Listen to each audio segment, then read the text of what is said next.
What's up, Legion? Welcome to I Still Call It a Lariat, a pro wrestling podcast. My name is, of course, Steve Zapf.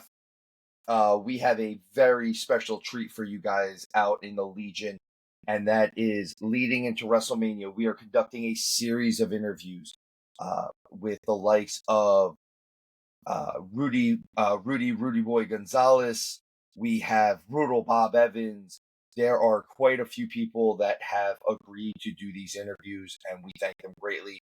We are starting off with Rudy Boy Gonzalez, and we will continue throughout the next few weeks to release and show these interviews. We appreciate you, and we hope that the Legion and everyone enjoys these. Thank you so much, and remember, tuck your chin when you bump. What's up, Legion? We have a very special series of interviews, as I have posted, and the very first one is going to be with Rudy Boy Gonzalez. He is the head trainer of the Texas Wrestling Academy, formerly the Shawn Michaels Wrestling Academy. He has trained some of the absolute best to ever do it in this business over the last, I want to say, 2 decades at this point, a little over 2 decades at this point. Rudy, welcome to the show, man. It's so good to have you. I haven't talked to you personally in face to face in years, but I'm so happy to have you here, man. How are you doing today? Doing great, man. I'm doing really good. I think the last time that we spoke was might have been 2020, 21 or so when I went to Alex Porto's school. I think that was the last time we've had a face-to-face physical conversation. I occasionally message you here and there when I was still in the ring to get advice about stuff, and you were always good about that. I actually got my boots because you recommended the gentleman out in Texas, Ray, I believe his name was, Right. was where I got my custom boots from, which have still not gotten used because, well, unfortunately, I retired from in-ring work, so... But Ray Chabadi, he makes really good boots. He's out of Laredo, Texas. yep, Started off as a guy just making wrestling gear and stuff, and he's really taken off in the last couple of years. Now I've been forced to look for other places for boots because for a while there his wait time was like 1 year. So I was gonna say I waited, and this was 4 years ago. I was still waiting. I still think I went like 6 months. yeah. I mean, and usually like I got in the beginning, I got a pair of boots made for myself and and some other kids and stuff, and it was like a couple of weeks. And then someone told me, yeah, he told me like 2 months, and I'm like, wow. And that's not a bad thing, really. It just means that he does good work and he's gotten busy. His name's gotten around. So shout out to Ray. Yeah, definitely. I'll probably throw a link in with this interview. So as I said, you're kind of more well known at this point for being a trainer and behind the scenes work than your in ring work, just because unfortunately the generation that we live in didn't really get to see you work as much as some of us And older that gentlemen have. and that's fine. I mean, I'm when I got into when I got into pro wrestling, I didn't get into pro wrestling to be a wrestler. I just wanted to learn the wrestling business. I was taking some time off from school um, to look into this. My goals and ambitions were to be a high school football coach, Okay. and yeah, and so I tell everybody the same thing, man. I walked in the wrestling office January 2nd of 1982, and I still haven't walked out, man. I love what I've got myself into, and um, when you brought up Sean's school, when Sean asked me to help him run his school, my I think I even told him I don't want to be a wrestler. I just want to I'll train guys, but I don't want to wrestle. And before you knew it, I had Brian Kendrick's first match and Brian Danielson's first match, and basically all the students that came out of his school, I had their first match, and I was featured on his TV show. Um, but I mean, before that, man, my wrestling stories, like a lot of other guys back then and today.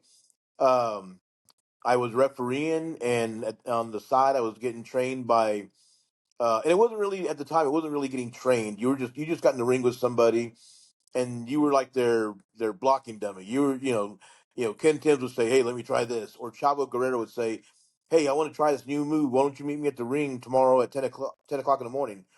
And so to do some of this stuff, you had to learn how to bump. So they taught me how to bump.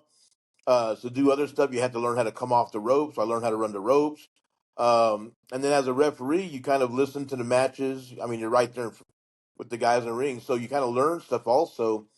And finally, one day, I want to say February 6th of 1984, someone didn't show up for a wrestling show, and the sheep herders were booking the promotion down here, and someone said, "Hey, Rudy can wrestle, Rudy can bump, Rudy can, call him."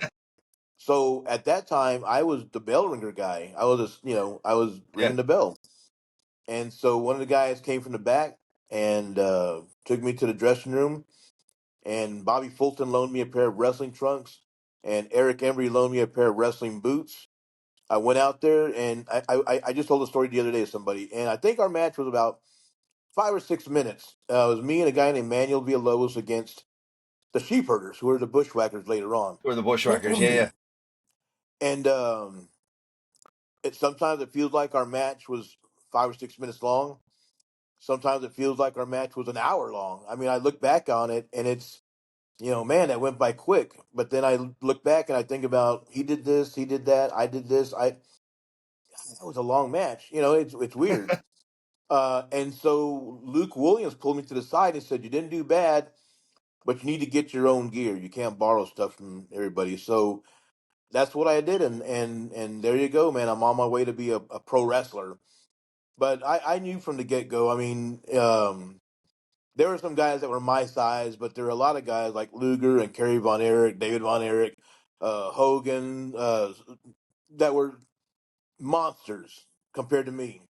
So I knew I was never gonna main event a WrestleMania. But I did realize that there was a spot um, that was needed, which was the jobber spot, and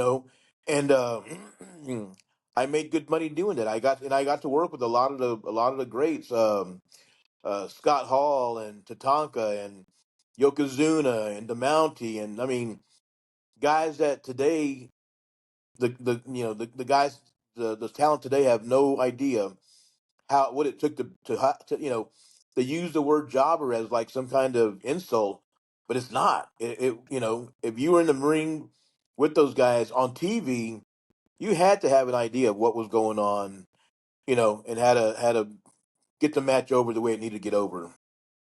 Well, I mean, just the term in and of itself means that you're working. You have a job like that, right? Like that was the thing. Is I know the more I guess PC term in this day and age is enhancement talent, but like the truth of the matter is the way you got the ability to do the job was to be able to get the job.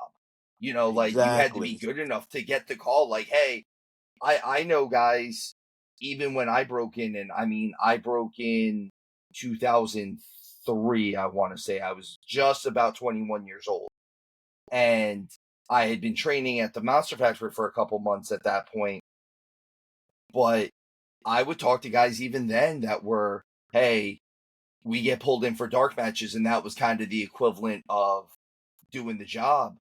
But you would get called in Yeah. for a dark match or something quick, but they had to be able to trust that you would go in there and do the right thing. So that was the thing, is in order Right. to be enhancement talent, especially back then, a lot of those guys, yourself included, were, I remember seeing on WWF television every Saturday morning growing up. Like that was, hey, like I knew who Barry, doesn't matter if Barry Horowitz never won a match. I knew who Barry Horowitz was. I knew who a bunch of these guys were because every week they were in there with the Undertaker. They were in there with, Shawn Michaels, the Rockers, those guys from the early 90s, the late 80s. That's who Right. got used. Um, so you actually already answered my first question, which was how you got inspired. who exactly did you train under for the most part? I mean, obviously you kind of what it sounds like it was a bit of a hodgepodge, but like, was there any one guy that really took you to? Chavo Guerrero took me under his wing. Um, Ken Timms took me under his wing. Ken was one of the fabulous blondes here. Manny Okay, Fernandez helped me out quite a bit. I mean, Joe Blanchard started a wrestling school, um, but it was one of those where you paid and the old school way. You paid and then you did like a 10,000 squats, and then and then if you couldn't do it, then this isn't for you, kid. Um, but at the same time, and that was for a purpose. They were weeding out guys, the wannabe guys. And like I said, when I came in, I wasn't trying to be a pro wrestler. I was trying to just learn the business. In fact, I didn't even know there was a wrestling school till my high school football coach told me about this place, and I was supposed to go back to college anyway. And he told me my coach's name was George Pasterchek, and he told me, "I'm not telling you to be a pro wrestler. I'm just telling you there's a place here in San Antonio. My friend runs it. Coach Pasterchek and Joe Blanchard were good friends. He goes, there's a place here. My friend runs it, and they train guys for wrestling. He said a lot of the wrestlers are former football players like Ivan Putski and Wahoo McDaniel and Bruiser Brody, and he named off a bunch of guys or whatever. He goes, so until you go back to school, you can train there. I'm sure he'll let you. I'm sure he'll let you train there for free. And I went and I talked to Mr. Blanchard, and he let me train there, and he understood that I was going to be there for a couple of weeks for my Christmas break. I was supposed to go back to the middle of January, and when it was time to go back to school, I went in the office. I mean, I developed a bond with him like really quick, and I think it was because of my coach. And so one day I went in the office, and he said, "What are you doing here?" And I said, "I Can we talk?" And he said, "Sure." So I said, "I'm not going to go back to school." He said, "Why not?" I said, "Well, I want to learn the wrestling business." And he stared at me for a while, and then he just gave me this barrage of um he wasn't insulting me. He wasn't he was I mean, he just said, "So you want to get into wrestling?" I said, "Yes." He said, "Do you understand you're not going to have a normal life? You're going to miss birthdays, you're going to miss anniversaries, you're going to miss get-togethers, family." And he just laid out, like, for 5 minutes, he just laid out this doom and gloom of pro wrestling. You're going to sleep in your car. You're going to starve. You're not going to have a life. You're not going to have a family. You're going to move from place to place. I mean, just like I said, just the most horrendous stuff of living a life. And and he told me, "Is that what you want?" And in the back of my head, I'm saying, "Well, I'm just going to do this for a couple of years." I said, "Yes." And so he opened his drawer. He gave me a set of keys and said, go mop the building," which was next door where we did our TV at. "Go mop up the junction." And that was when I started. So there wasn't, and so because I hung around and stuff, I came across a lot of guys like Ali Bay. I don't know if you know these guys, but Ali Bay the Turk, Coco Samoa, Okay, Dick Slater, guys, and they were just like, because I was the new guy and I was basically a mark. Um, they kept a distance. But I guess as word got around, someone would say, "Hey, can you go to the restaurant? There was a restaurant next door. Can you go and get me a taco, or can you go get me a cup of coffee?" And I made myself reliable and dependable and trustworthy. And so as time went by, guys started like trusting me. And somebody came up one day. I think it was I don't remember. Somebody was like, "Hey, what are you doing tomorrow morning?" And nothing. You want to meet up at the junction, and I need to figure out this damn da da da whatever it was. And I want to say it was like a sleeper. I forgot. I forgot what it was. Anyway, and I'm like, "Sure." So 10 o'clock in the morning, the next day, there I am, getting strangled or whatever, just and getting stretched. yeah, getting yeah, and he was just trying to learn how to do these guys were just trying to learn how to do their moves right without actually hurting somebody. So if somebody got hurt, it was going to be me, you know. And if they couldn't figure it out, then they just didn't do it. And then it became, well, you can't do this unless you know how to do this. So do you know how to bump? No, I don't. Okay, so all you got to do is blah blah blah blah blah whatever. Okay, you can't bump until you do this. You can't do this until you do that. And so I gradually started my knowledge of working was here, here, here, here, and so like I said, somebody said, Rudy can do this, and so there I was. But when guys asked me, well, who trained you? It was really nobody in particular. I point out guys like Tully. I'll mention Tully's name because Tully was Joe's son, Yeah. and Tully could have easily been a complete ass to me, and that would have turned me off completely. But he wasn't. Tully was a quarterback here in San Antonio at one of the high schools, and so I knew of him because I followed high school football when I was younger, and so I knew of Tully. So basically, Tully was my thing because I mean I thought of there was Tully Blanchard and there was a guy here named Tommy Kramer who were like the top quarterback guy, the top football players here in San Antonio. Yeah. And so I mean I never knew Tommy or Tully, but I mean I really did follow their careers. And so when I finally met him, I was like, holy shit.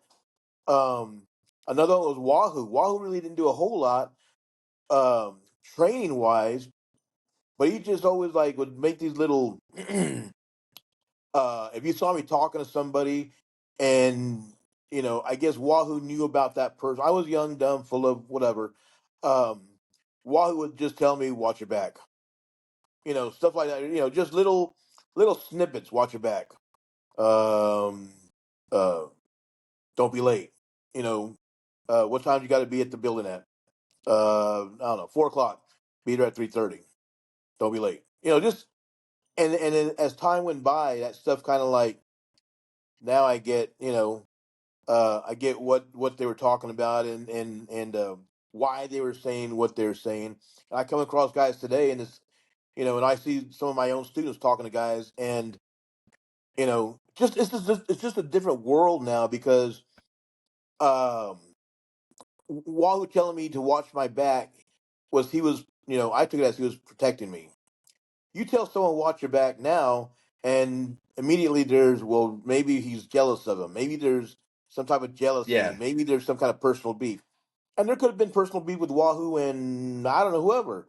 But a lot of the guys that later on looking back that Wahoo made comments like that. I was like, okay, I get it now. So I really can't say this guy because there wasn't no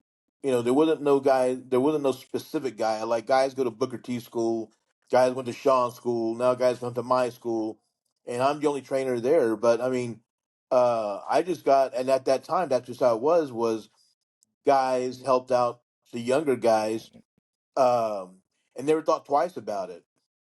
Um, Today, if I just I watch a lot of videos and guys send me, videos and stuff of their matches.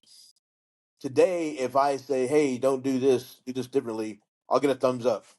I don't know what the heck that means. It Yeah. probably Right. could mean it could probably mean like go to hell or what. I don't know, but um, guys would do that, and I wouldn't ask for their advice. I wouldn't ask them for guidance. They would just give it to me, and it was just to make back back then. Whether you're the main event guy or you're the opening match guy, everybody was a team, and we all tried to make the show better. All of us did. Not, I'm gonna steal the show or I'm gonna outwork him or I'm gonna out. Everybody did their part.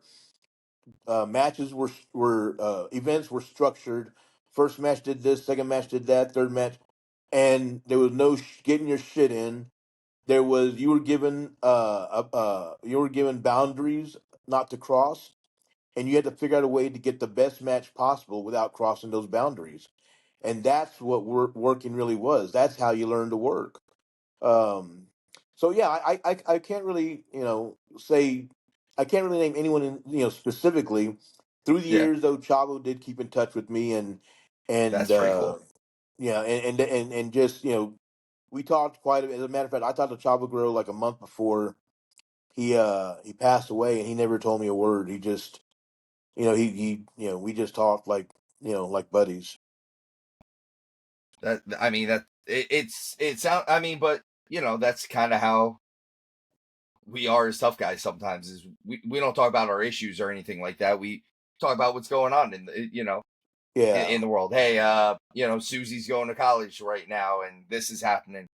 I love the fact that you said that Tully was a quarterback though, because I didn't even I didn't know that, and I do follow Tully a lot with a lot of the stuff, and that totally makes sense though, because in my world, and again, I'm coming a little bit the generation after you. Tully was like that first really cool heel. So Tully yes, being a quarterback in high school now totally makes sense to me. Like that jives, like I get that. So that right, actually completely Tully transitioning from a quarterback in high school to being that cool rich heel with the girl and with JJ Dillon and all that. That right, completely makes sense to me. And even what you're saying with how the shows were structured, I'm still, and again, I don't work anymore, but even 2022, 2023, the last couple times I was getting in the ring, well, what's our finish? Okay, well, what's their finish? Because I don't want to do the same finish that they're doing. I don't want to do the if we're on in the middle of the card, we shouldn't be doing the same finish or doing something that diminishes the finish of whatever the main event is. If the main right, event if the main event the finish is a super kick and we do a super kick and I kick out or you kick out, it makes their super kick look like crap. So why are we exactly, shouldn't be doing that. We should be doing this instead. We need to leave that out and do this version of it instead. And right, I that's right. always how I was taught. Again, I was taught a more I'm a Monster Factory guy. I'm a Larry Sharp Monster Factory guy even. So when I learned a little bit more the way you were taught in that sense. Um, so you're, as I've said before, you're known more in the modern wrestling circle as a trainer, and Sean obviously spoke to you to bring you in. What helped you more to transition more into the training aspect than the wrestling aspect? Because at that point, that we're talking what 97 that would have been.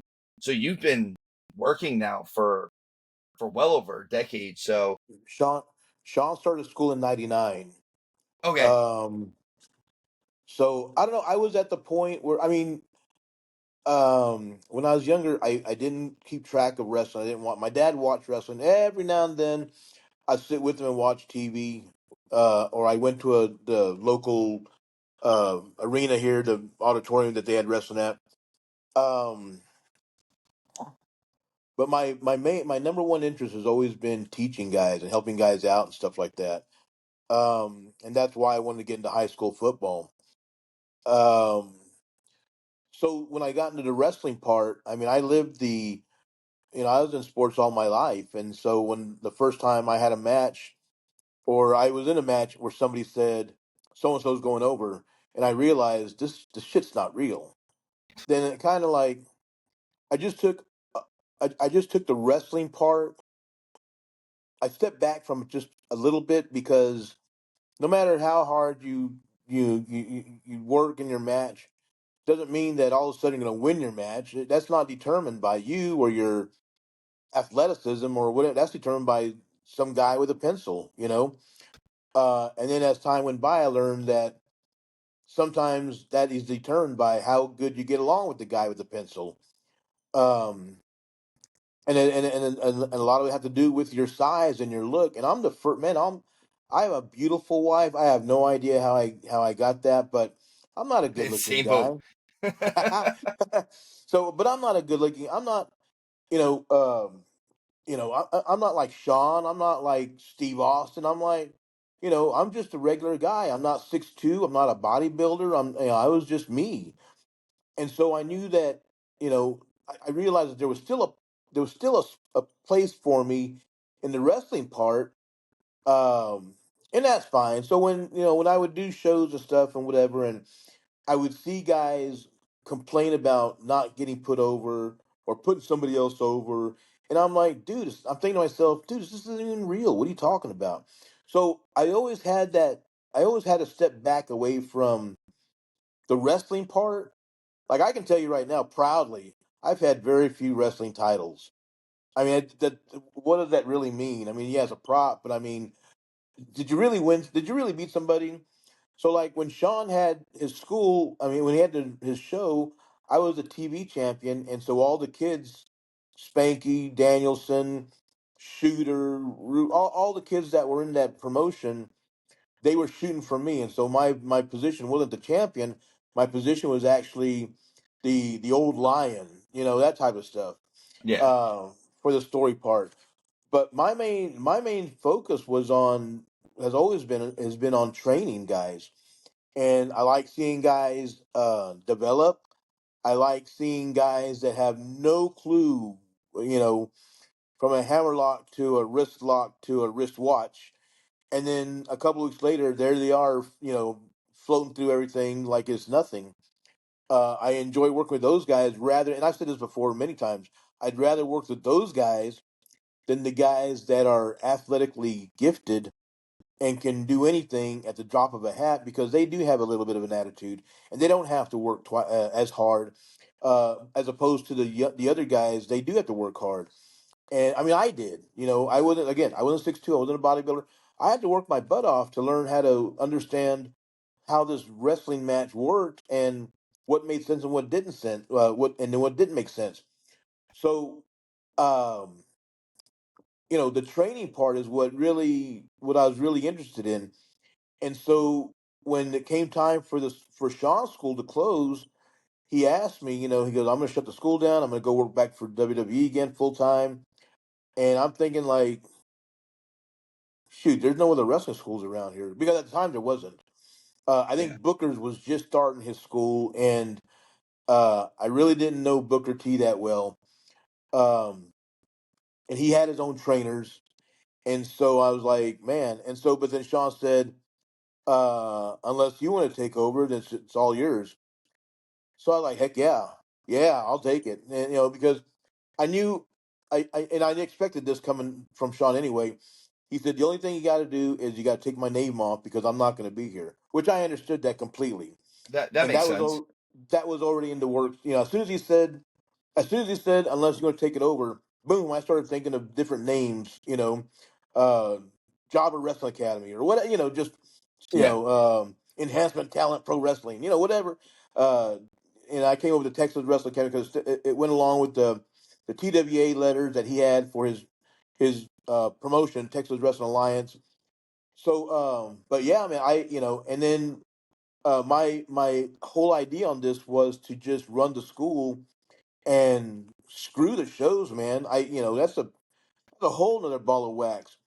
yeah, But but as in taking over the school, part of Sean's promise to the students was that he would train them and then he would give them experience by putting them in events in wrestling shows so that when they do go out into the wrestling world, they have some kind of experience under their belt rather than just saying, well, I just finished wrestling school last week. Now they have, well, I finished wrestling school 3 months ago and I have 15 matches under my belt. 15 is better than zero. yeah. And And it so shows that you've worked under in front of a crowd at least. Like even if it's a small crowd, it's something at that e- point. That's ex- actually ex- exactly. that's a big deal. I mean, you work a move all day long and maybe you pop the boys, but popping the boys and popping a crowd sometimes are two completely different things. Right. Um, And but and then I that's mean, really cool that you were able to get that opportunity too to just yeah. kind of take it over. And it's almost even a little shocking. I know I said it seems obvious, and you said it seems obvious that he would want his name off of there.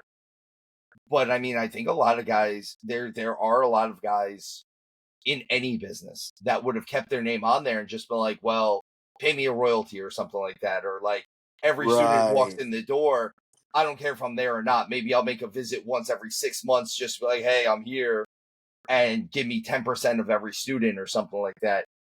I But like know, him, I know several guys that do that, and that's what I'm saying um, is that's a thing. yeah, yeah. Like when we talked about this, and Sean says nothing against you at all. He says, but I just don't want my name on something that I'm not even there, you know. And I'm like, hey, I got you, no problem. That's no, and I understood. A couple of years later, I came across a school that was, big name wrestling guy, wrestling school. And so I saw him at one of the shows. And I'm like, hey man, how's your school going? And he's like, bro, I don't know. I don't go by that fucking place. And I'm like, wow. But your Just name is on it. Like these yeah. guys that are going out into the world are that's your legacy at that point. They're that's and not And just and your legacy, but that's also hey, that's your reputation that's on the line. Like and it, that it and you know as you said, the trainers or whoever the guy that ran the school was kicking him a couple of bucks per student, yeah. and yeah, that's on them, It's, Yeah, I mean that's I think the way you guys did it was a much cleaner, much more moral way of doing business. right. Uh so as obviously going more into your training, you have history training some of the best in the business basically since the turn of the century. The Brian Danielsons, the Paul Londons, the Brian Kendricks, all those guys. Um are there certain qualities I know you said you like to look for the guys that aren't naturals, but are there certain qualities that you do look for in a trainee just in general? Just I mean, I just guys I that mean, want to you're a coach work. all around, so like I would assume it's coachability, right? Like coachability That is a that's big that's number thing. one. That's number one. But also, you kind of got get a vibe on how they are by, like for example, I have a kid right now named Griffin, and so he's followed wrestling. Good kid, good, uh, well behaved, well mannered young man. Um, week week two, he banged his head on the mat and he's got a concussion. So the doctors, he's probably going to be out for maybe a week or 2 weeks, but I'm going to add another week on. So this just happened Monday. So I told him take. The doctors told him. I told him take all week off. He goes in for a checkup. I think later on this week. But every day he's asked me, "Can I help do this? Can I do that? Can I do this? Can I do that?" No, man, relax. Take it easy. Part of having a concussion is you can't do physical, Yeah, you labor can't and do anything. yeah, you basically just chill out. But he's constantly asking me, "Can I do this?" We just did an event yesterday. Um, where we had to set the ring up for the Big Brothers and Sisters event in New Braunfels, Texas. And he was asking me Friday night, man. He goes, "Can I go help with the ring? Can I go help do this? Can I go?" No, man, just no. You can't go. As much as and that's what I look for, guys that are hungry like that. Now I know maybe a couple of months, couple of years later, he's gonna like put the ring up again.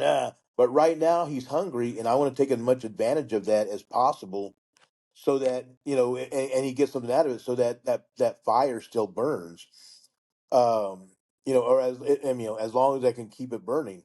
But kids that are hungry, man, kids that want to come in and another kid I can throw out there, his name is Ryan Greenis. Ryan came in, he's like 6'2", and I don't know, he probably weighed about maybe 205 or something. And he came in and looked at the training and stuff like that, and he said, "I'm gonna be back in a couple of months." And I'm like, "Okay," and he left. He never messaged me, never contacted me, never called me, never emailed, no nothing. Until one day, in like 3 months later, I think he came in like in May of one year, and then he came back in. He called me in September of the same year, so that's 3 months. So hey, just Rudy? I said yes. He goes, "I want to start training." I said, "Okay." He goes, "You remember me? I came into school, blah blah blah blah blah, whatever." I said, "Yeah, yeah, yeah." He goes, "Yeah, can I meet somewhere and pay you for the schooling and stuff?" And I said, "Okay, well, we're gonna do this." He goes, "Can I meet you at Starbucks?" And I'm like, "Sure." So me and Mike are sitting at this table talking, and this big kid walks in, this beast, this fucking. I mean, sorry about that, but he's jacked. He's like, It's cool. I mean, traps and arms, and he's like walking in all. And I look at him coming in. I'm thinking to myself, that would be a good kid for wrestling. and he starts walking towards me, and I'm like, oh shit, what does he want? Yeah, yeah. And he goes, Did I mess up? yeah, yeah, and his hair was grown out, and he goes, Rudy. I go, yeah. He goes, Ryan. He sticks out his hand, and I shake it. He puts his money on the table in a little envelope. When can I start? I'm like, Ryan, and he goes, yeah. Oh shoot, Monday. You can start Monday. Yeah, all right, Yeah. I'll see you Monday. And he So walks he out. spent he spent May to September just bulking up, and I mean maybe he was an athlete beforehand, but like changed his work. That's awesome, man. Like I Good, love hearing stories like that. good kid, great attitude. To this day, I mean, we'll mess each other. I love you, man. I love you too, and whatever. And I try and if I see an opportunity out there, I'll message him. Or if I see a kid that wants to, he lives in the Kansas City area now. And if a kid messages me and says, "Man, I really want to come train there. I just can't move." Hey, this place is like 20 miles from your place. Um, and he's been like, I think he started like in 2015, so 10 years. So I mean, he's a good boy, and I can't say enough good stuff about him. That's awesome, man. That's really awesome. Like I said, both those sound like great things, and like you said, the hunger. I always feel like hungry, and I was a big one when I would try to help kids out. Would tell them like, "So you gonna quit? You gonna quit? No, I'm not gonna quit." Well, you can't just tell me you're not gonna quit. You have to show me you're not gonna quit. Like, Right,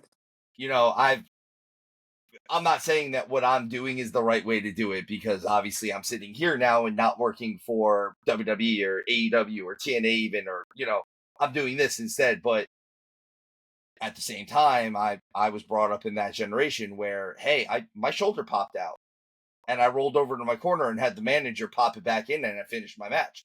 Now I'm not saying for any of these kids nowadays to take my advice and be like, hey, you should do that, but that there's a certain level of no quit that needs to be taken in this business, and you have to show it sometimes. And I feel like those were both sort, like you said, it's part of the hunger. Like you need to right, really really want it because money in this business cannot be a driving factor because right, until you make it there is no money in this business. right. Exactly. And I've been doing this for a while, so I understand it completely. Like I get emails all the time from kids. It's in my blood. It's blah blah blah blah blah. It's what I want to do all my life, my destiny and stuff. And I mean, those are all. That's all well and good, and that's all nice to hear. But it's what they do when they get from the first day. If they get here on time, great. If they're sitting out in the parking lot waiting, better. If they come in the building with a notepad, I think I got something here. If they just come in and start goofing off, well, just I mean, it's all show me, Yeah. business. Even when I go to the performance center, I have to prove to those guys that I'm worthy of being a guest coach at that place. I mean, there's so many wrestling schools and so many other guys that they could bring in, and I've been there 3 times, 4 times already. So I mean, it's all show me, man. And if you show me, I tell my students, if you try, I'll try. If you don't try, good luck, because I'm not wasting my time. Well, I mean, and that's your background in coaching. Even like you said, you want to be a football coach. You want, you're a coach now. You do coaching. That's coaches and teachers in general gravitate towards the ones that are willing to work. Sure. The only And problem with other and different people have different levels too. So sometimes your A+ student and your C+ student are actually giving the same amount of effort. So you gravitate a little bit towards that C+ student sometimes, like, hey, you did a great job. And then the kid next to him who's the C+ student also was like, well, what's the difference? He got the same grade that I did. Yeah, but he worked really hard for that grade. Like that, right, like it didn't come as easy for him. You should be an A+ student and you're a C+ student. right, exactly. You're exactly right. You're exactly right. And I get those guys. I get those guys a lot, and they don't understand. It's not. I don't have favorites. I don't have pets. I don't have anything like that. And maybe I do, but if you want to call, uh, the guy that's working twice as hard and does whatever he can to get better, and yeah, those are if you want to call those guys my pets, but those are the guys I look for. You know, But those are the guys that deserve to be the favorites. Like I've right? been a manager in like business, and I'm like, my favorite people are the people that work. Like if you're the number one guy in the business, then yeah, you're my favorite because you should be. You do the most, you work the most, you do the hardest. So that all makes sense to me, man. Like I don't see that as a favoritism thing as much as hey, you showed up and you showed out and you deserve what you get. You'd be Um surprised how a lot of these guys look at that stuff now. So it's weird. I so my one of my last questions for training is how do you feel training in general for wrestling has evolved over the years? Because I mean, obviously, Sean's school started in '99. I broke in about 2003. I was training with the Monster Factory. I feel like the training I was doing was probably a little bit closer to the training you guys were doing. Obviously, Northeast was a little different than Southwest, just in general style, but I feel like the basics of training were probably the same. Where I talk to people now and they tell me their training regimen at schools, and I'm like, that's insane. That's a lot of it. I feel like it's evolved to an athleticism point of view. So, I want you trained. Who was the trainer there? I did. So I was at the Monster Factory in 2003. At the time, Larry was still Right, pretty much running things, and I believe the head trainer was Ed the Razor or Ed DeRazo, I believe was his actual name. But dude from Canada, and the basically the backup trainer, the other head trainer was Jim Molyneux from ECW, the referee. right. So the old style way of training, if there's an old style, was work on the basics, the fundamentals, which Yep. is what Larry did, which is what we did. And then once you have that down, then you can, you can do whatever you want, but keep the fundamentals, you know, where they're at. Everything is based off of bumping properly. Everything is based off running the ropes properly. Everything is based on, doing the fundamentals properly. Um, I'm a big, I'm a big believer in you can't teach somebody something you don't know. So I was in Mexico for about 3 years or so. I'd wrestled there for a little while. But I'm not saying I'm a luchador. But the stuff they do is unbelievable. At the same time when Sean was running his school and getting ready to close, there was a movement, I guess you could say. There was the direction of wrestling started changing, and I saw this when I took a group of guys to Ring of Honor in February of 2002, and on that show was AJ Styles, Yep. Amazing Red, Homicide, uh, Xavier. I mean, a whole bunch of really, really, really, really, really, really, really good guys, and they all had the basics. You could see, but they did some extraordinary stuff. Meanwhile, my guys, the guys that mainly wrestle in Texas, were just basic wrestling. Did headlocks, hackle, drop down, that type of stuff. The guys that did some traveling, like Brian Danielson, Brian Kendrick, Matt Bentley, Paul London, they were going to 0-1 and you know Super 8, on the East Coast and what Yeah. have you, and they were doing some crazy stuff, but they were picking it up off of the other guys at the other, not from me, because I don't know how to do a Spanish fly. I don't, you know. No, I So would never have thought to have done it. And the funny thing is I remember the first half of my career I was the small guy, and then the second yeah, half of my career was like you're the big guy. I'm like I don't even know how this works anymore. so So yeah, so this change happened, and but both, everyone all the successful guys like AJ and those guys, they all have a solid foundation.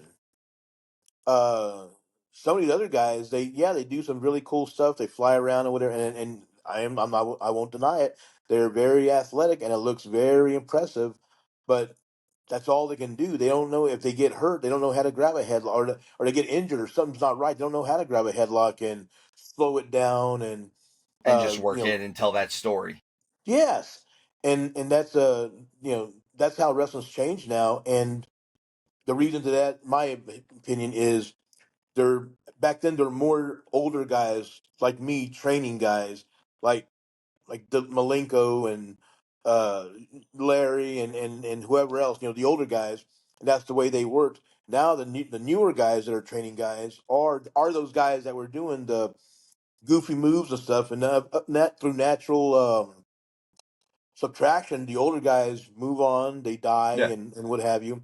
Now there's more high flyer type wrestlers, and so they throw the fundamentals out the window. And a good example of that was like I said, I concentrate on fundamentals.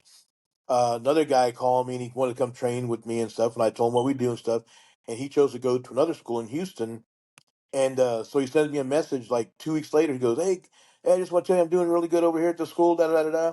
He goes, I got a video to show you. If you can tell me what I'm doing wrong and help me out, whatever. I said, sure. So he sends me a video of a little match that the guys were doing. My guys don't start doing matches for like maybe a month. So he was there Yeah. for 2 weeks. He's already doing a match.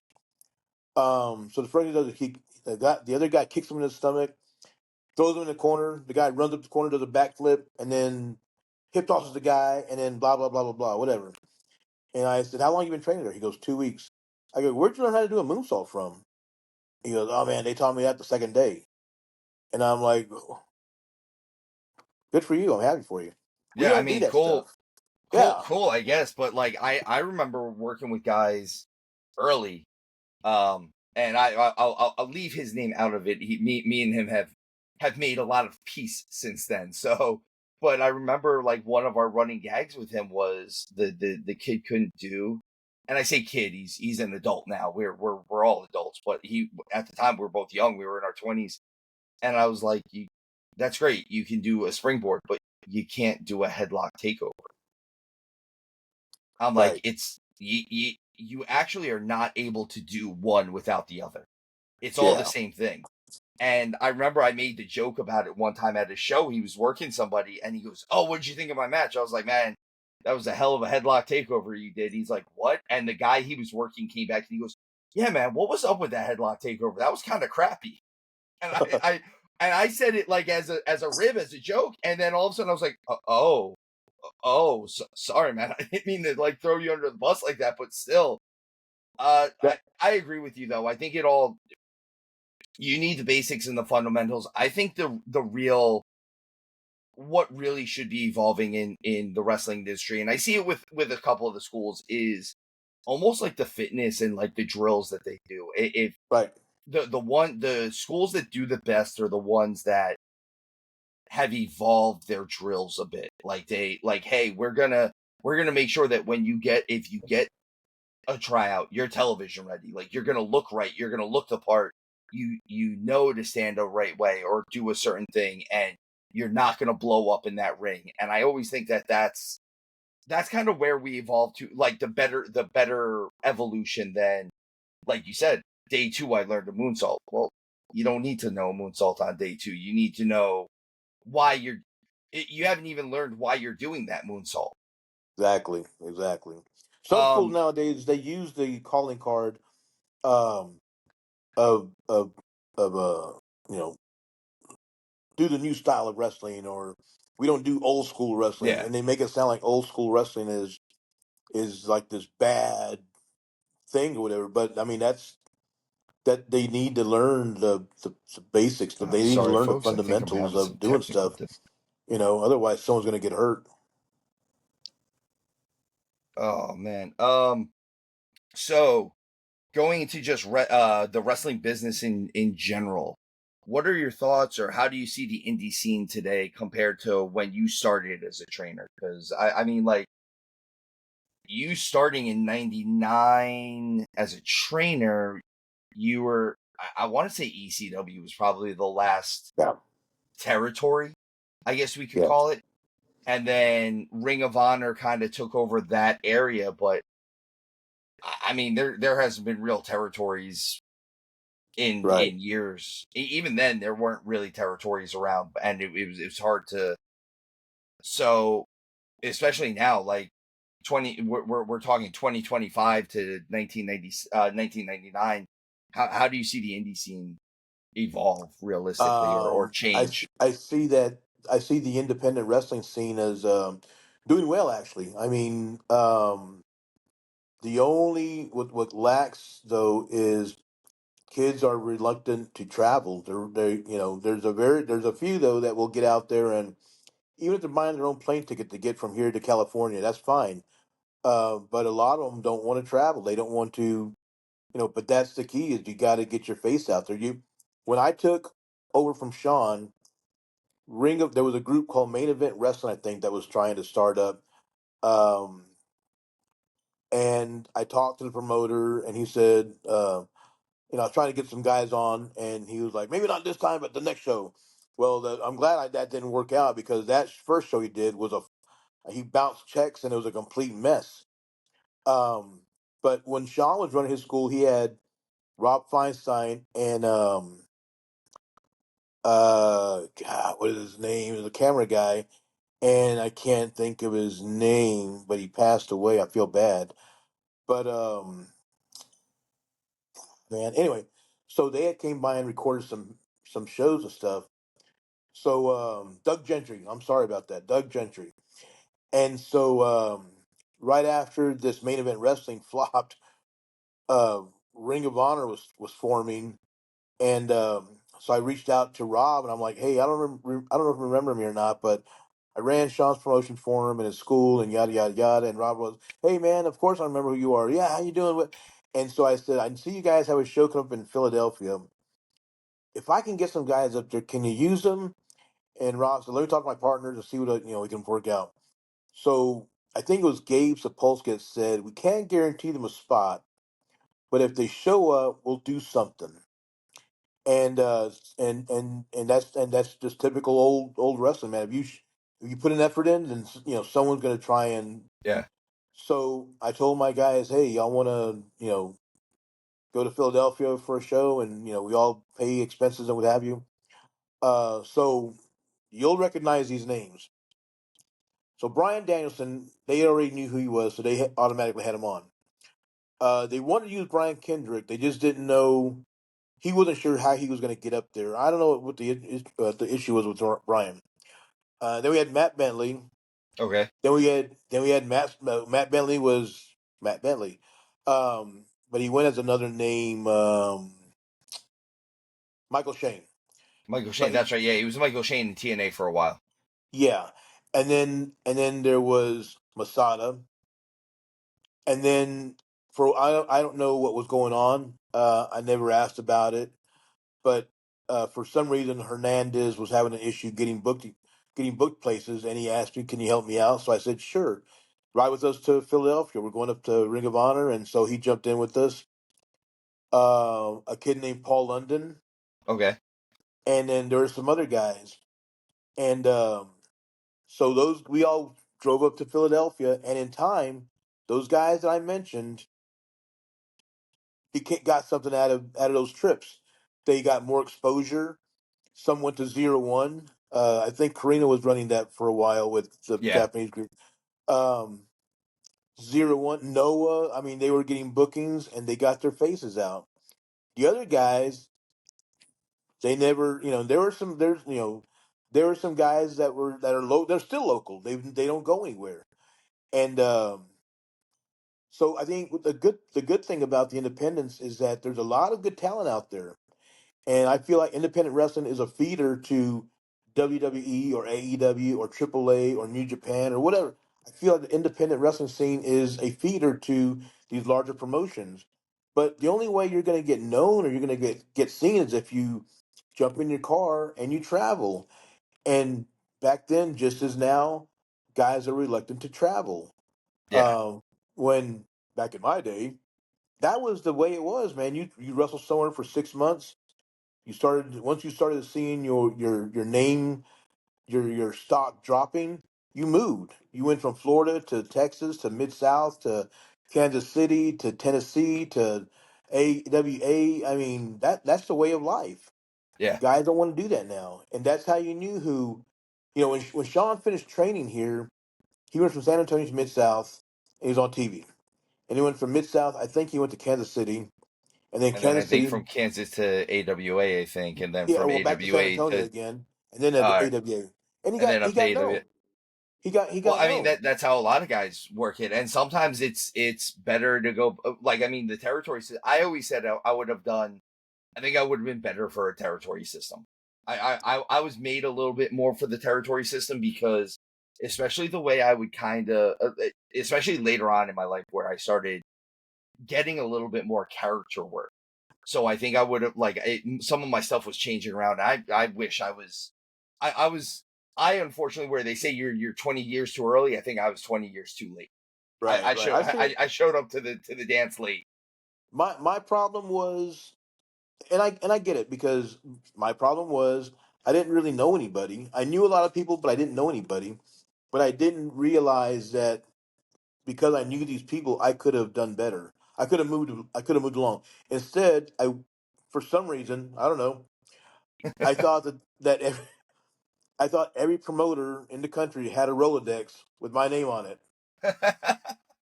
How how that was going to happen? And then when they needed me, they would call me. So I never reached out.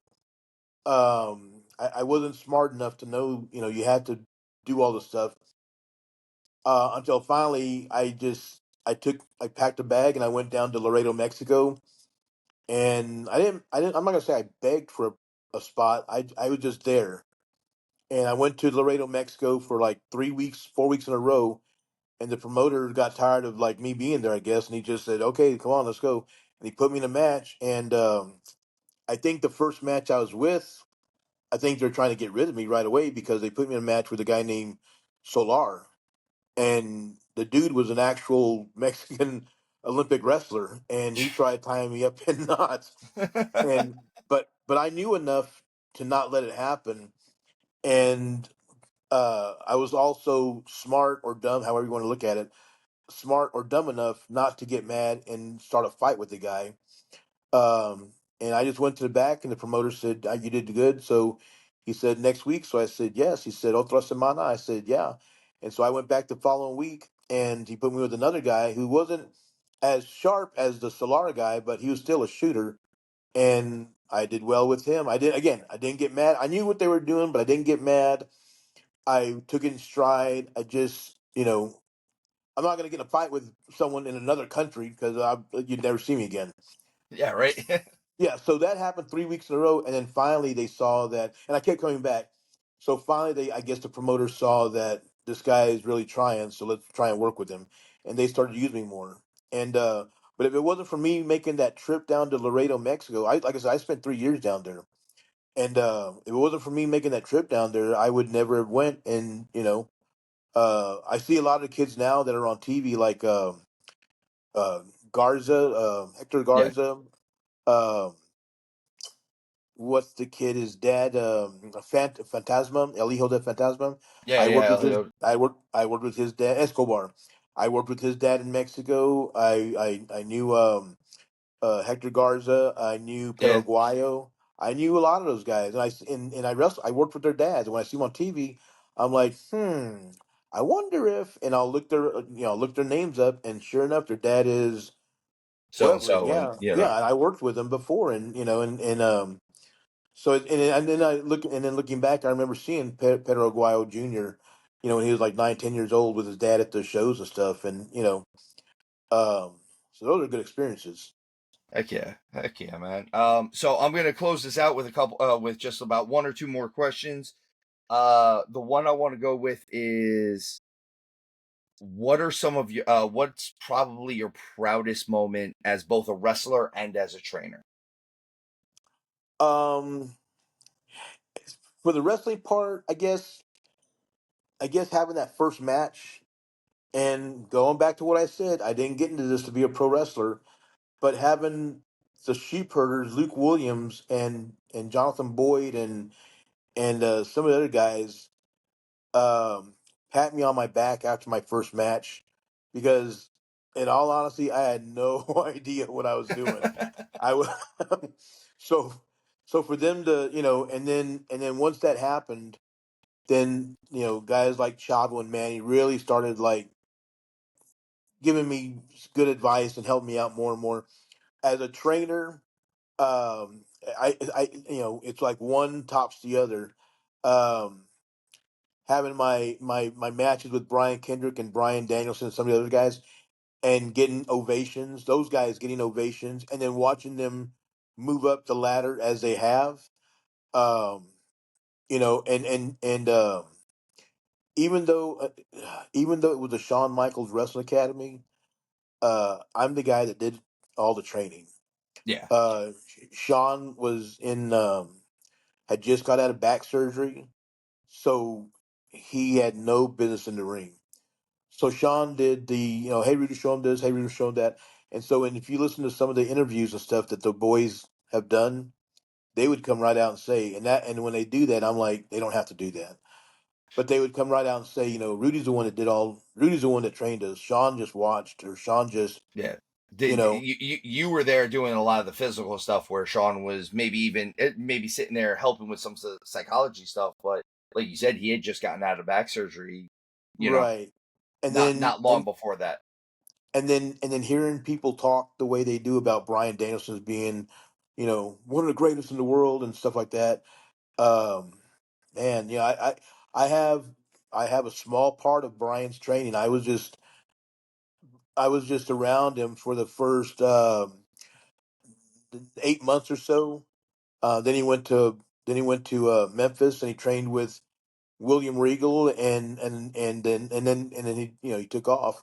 He spent some time in Japan. He spent some time in England, but I have a small part of that, and then seeing some of the, and then some guys have said, well, the reason why is because that's Sean's boy or whatever, and so okay, well maybe so, but what about Paul London? What about Yeah, Masada? What about Hernandez? What about Max Castellano nowadays? What about Ryan Moonshine Mantel? What about Michael Madrid? What about you know Pink Dream? Sean had nothing to do with those people, yeah, yeah, but they're out there doing their thing and stuff. So that um, that makes me full. That makes me realize that I was the one that was doing, and there's, it wasn't just Sean, and that's a good argument people can make in the beginning. But what about all those other people I just mentioned? yeah, exactly. Oh, I mean, you have an army of guys that I know that you have had under your wing at some point. So it But wasn't just those first couple of years. It was, it's and I mean, it's even up until now, today, we're recording on April 6th, 2025. And you're still so, training people. So so yeah, and so like Micah is my wife now, and she is in WoW Women of Wrestling, and she helps train the girls over there, you know. And so, who taught her? You know what yeah, I'm saying? exactly. Just stuff like that. Just and it just makes me, because there are, like everybody else, I'm sure, like um uh Rip Rogers, or maybe even Tom Pritchard or Booker, or there's trainers I'm sure that sit out there and like, did I really do the right thing, or am I on the right track? I'm sure, there's, every day is not, rainbows and sunshine. I'm sure there's, every now and then they have a time when they're like, am I doing the right thing or not? And so I have that as well, until I see this stuff happening. Then it's like, all right, there are going to be some tough days, but I'm on the right track, and I'm proud of all those guys and girls, and I hope they, I started in '82, so what is this, like 43 years in the wrestling business? Um, I can't say there's been a day that I'm like, man, why did I do this shit? Yeah, right. I love it, and just for the record, just for the record, April 9th, 2026 will be 25 years that I've taken over from Sean's school, to where it's the actual Texas Wrestling Academy. I've been training That, guys with Sean since April 5th, I think it was, of '99. So it's been over 25 years that I've been doing this, and again, there's not a day that's gone by that I'm like, man, I wish, You know, I've had ups and downs just like everybody else, but I for the mean, most everyone has part, rainy days, right? Like that's kind of what sure, it is. man. But Sure. It's unrealistic to think that every day is going to be perfect. There's been some bad days, but what makes and I tell my students, use me as an example. I've hit some bad days. I've hit some rough spots. So get over it. yeah, Move right. on. You know. All right. So, what advice would you give anyone trying to make it in the business today? And the second part of this is it the same advice you would have given them in '99 when you started training, or started as a Um trainer? I'm sorry, not started training, but when you first started as a trainer. I would tell I tell anybody anyway, do your research. Do your research. Look up, you know, who your trainer is, what the school's done, what the I try and, I post videos of our training, but at the same time, I mean, you see all the guys that I've trained in the background. I have banners. There's an old saying Joe Blanchard used to tell me was, you can judge how good a hunter is by the skins on his wall. And so my skins are on the wall. I have Brian Exactly. Kendrick up on the wall. I have Brian Danielson. I have Lance Cade. I have Hernandez. I have Milano Collection. I have Micah. I mean, every person that's done, Raquel Rodriguez, Yeah. every person that's gone on to do bigger and better things in the wrestling business, they're all there. And I mean, do your research. Don't just because a school is 20 miles away and he charges $10 a month, that's not a good enough reason to to go to that place. I mean, and I get a lot of kids that want to come train here, and they want me to train them for free because they paid already so much money at this other place. Well, that's not my problem, man. Yeah. Because Um, now you got to deprogram them too. So exactly, exactly. So, I mean, that's the biggest bit of advice I can give anybody is just research, man. Now we have the gift of the internet, so Google, yeah, I mean, ask yeah, questions. the information is at the touch of your fingertips at this point. I mean, Yeah, I say it all the time with tape trading is like kids nowadays don't understand what tape trading is, and like that was something I had to invest in. Hey, if I wanted to find old Ricky Steamboat stuff, I had to go look for it. Like I had to actually go find a physical VHS tape of it. right, right.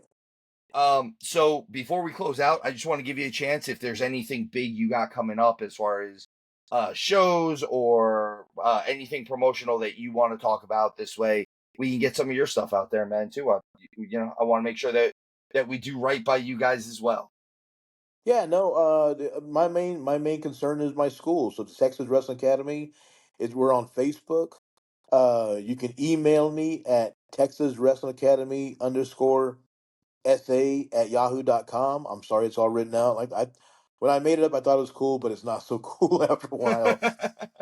I have a website that I try and keep updated with all whatever the Texas Wrestling Academy is about, and that is txwrestlingacademy.com. Um, Call me, 210-326-1520. That is my phone number. If you want to text me, if you want me to look at a tape or give me some, or you want me to give you some guidance or advice on a match or something, message me, man. That I think that's what I'm here for. I think, I mean, what I mean by that is I think that's what I'm put on this earth for is, uh, to just help the other kids out. I'm the first to say, man, I don't make a lot of money on the Texas Wrestling Academy, but I've been blessed that um, I'm not hurting for money. Does that make sense? Yeah, no, that's Um, perfect, man. That sounds great. And I'll have all the stuff that you just said in the description for the show as well. The link to great. your email, the link to Texas Wrestling Academy's website. I'll put your phone number on there. I'll make sure I delete it on future shows so that only people who are looking to talk to you are getting your phone number. But Yeah, right, right. I'll make sure for that one. But no, that's awesome. I listen, you found your purpose, like you said, like you managed to. It's good to find your world, and I think that's important for everyone, whether it's in the business, out of the business, in your marriage, whatever it is, you need to have your world, and I think Let, that's a let, big thing. can I can I I just think add that's kind one? of what we've circled around. Yeah, Can I absolutely. just What's add up, man? one more thing in? Yeah. So when we met, where was that? That was in Orlando, Florida. That was Pro Wrestling 2.0's school for for Alex Perto. That was actually a seminar. I remember he promoted it Yeah, as a seminar with you. yeah. So like, and we'll just take you for example is maybe the wrestling part didn't work out. You know, you did your thing or whatever, and but now you're doing this, and you know this is your happy spot. Wrestling's not your first choice. May not always be the right choice or the perfect choice. It's where your journey takes you, and so here's where you are. And I'm glad because we got to talk again Exactly. after after all these years. You know, and I'm happy for this. I'm happy for that. That's what I'm saying. So I joke that if it wasn't for wrestling, well, I'm still involved in wrestling. That's all that I cared about really was I needed to make sure that I was still involved in the business. It's kind of how you said, it's in my blood. Wrestling is in my blood. I need to keep doing it. And it's one of those that I had a conversation with my wife one day. I was like, I think I need to start doing this. I need to start having doing a podcast. I think I have a lot of information to give. I think I give very detailed analysis of things. And the funny thing is I think the only reason why I'm not involved in a school or a training program is same thing like you said, you don't know it, you don't know people, or like my name isn't, oh, you train under Steve Zapf. Well, who's Steve Zapf type of thing. Right, I right, I don't have that. I'd be a great assistant trainer. I just don't know if that's where my life needs to go right now. I love doing this right, though. I love talking to people. If I didn't get into wrestling to begin with, I wouldn't have had this show because I wouldn't have known guys like you. And to the same point, uh, talking to guys like EC3 and stuff like that, I'll throw their names out there. They're the guys that helped me with my speaking potential and right, being able to have interviews, or even though I was almost 40 at the point when I met those guys, they're the ones that taught me to do promos the right way. right.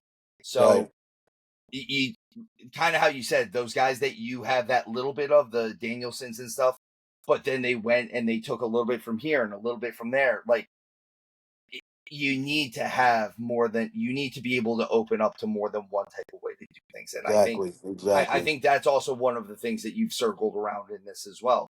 But Rudy, man, it's been a pleasure. Definitely stay in touch. I will have this out this week. As I said, these are a series of interviews I'm doing leading into WrestleMania weekend, basically. So I just want to make Cool. sure I get kind of as much stuff as possible. And with your influence in the wrestling world, I love having guys like you. A lot of the guys I bring in are trainers or training background, things like that. And man, I loved having you on. So, like I said, Great. if you want, if there's anything else, otherwise, man, it's been great having you. Oh man, you said 45 minutes, and this is already. We're we're we're a little bit more than that. So, man, That's this has okay, been a man. good That's time, man. okay. We just had fun talking to each other. So Yeah, with that, I get it. I enjoy it. Legion of the Lariat, it's been a pleasure talking with you. And as always, guys, remember, tuck your chin when you bump.